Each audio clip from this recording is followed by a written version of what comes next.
and welcome to Simply Southern. I'm Mary Wilson. And I'm Kevin Worthington. It's a new month, and as the temperatures warm up, more and more fresh vegetables are becoming available on Alabama farms and in backyard gardens. Coming up a little later, we'll answer the question, what's in season? From Roy Rogers to Charlie's Angels, you'll find varying themes of lunchboxes at Columbus, Georgia's Lunchbox Museum. And even more nostalgia awaits inside 6 other museums, all under the same roof. And I'm Stacy Little. Today in the kitchen, we're putting a dill pickle twist on classic deviled eggs.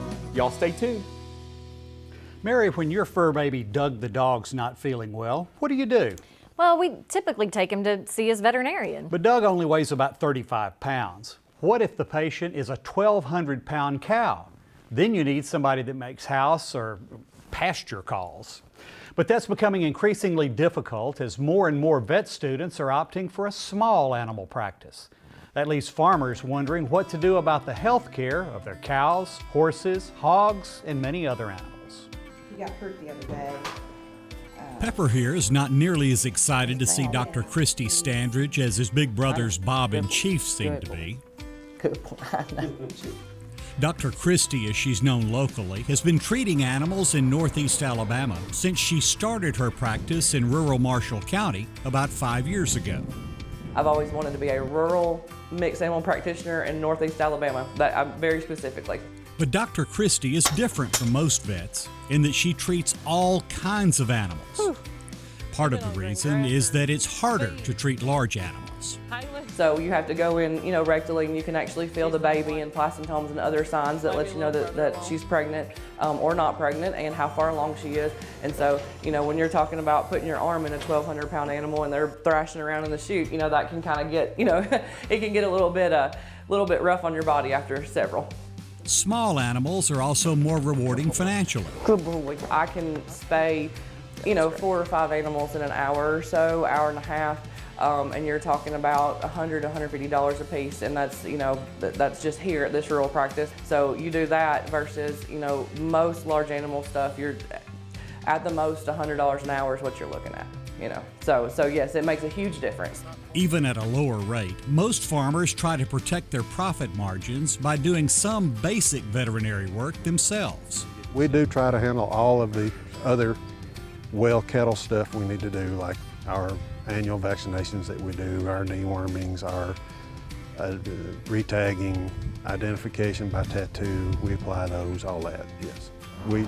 We do try to limit what we spend on veterinary as much as possible. Sometimes, however, an animal requires treatment only a vet can provide. And time is often critical, especially if the doctor has to travel a long way.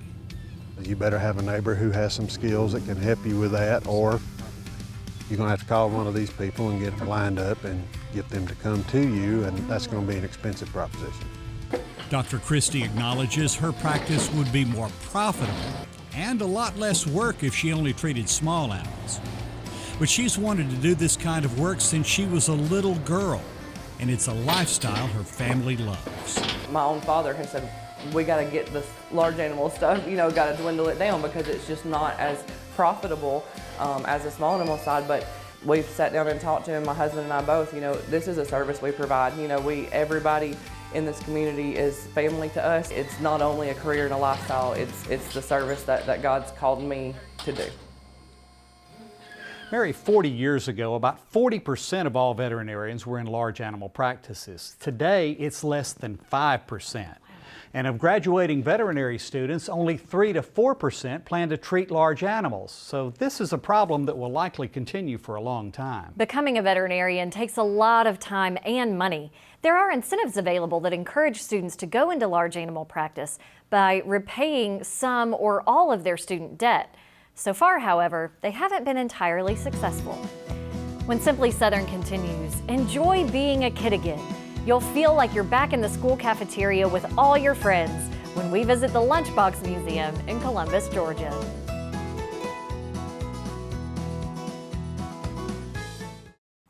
Fire insurance is usually part of standard home insurance policies. In the event of a fire, your home insurance will cover the cost of the structure, but you can give your home an extra layer of protection by proactively preventing fire hazards. Inspect and clean your fireplace annually to keep it burning safely. Keep paper products away from stove burners and clean the lint screen of your dryer after every cycle. For questions about your coverage, contact your Alpha agent. These Alpha Insights are proudly presented by Alpha Insurance. Alabama is a state filled with riches, like the juiciest peaches, a summer tomato sandwich, or Grandma's pecan pie. But perhaps our greatest treasures are the hands that grow. From generations past through the years to come, Alabama fruit and vegetable growers produce an abundance we all enjoy. Alabama produce. It just tastes better. A farmer has to live on faith. We do all we can do, but we can only control so much. Alabama is the second largest poultry growing state in the nation, so we're trying our best to grow all the corn we can for that. What we produce not only feeds and clothes all of the United States, but about half of what we make goes on to the world market. We've been able to improve yields, have some things that can help us produce a better crop. I'm proud of the product we make and proud that I can say I'm an Alabama farmer. When you look around for information and answers to your everyday questions, how do you know who to trust? Alabama Extension takes Auburn and Alabama A&M universities to the people. As educators, we are trusted partners in every county, providing valuable and practical ways to better our homes, farms, health, and communities. Our research extends knowledge and improves lives. Learn more at aces.edu.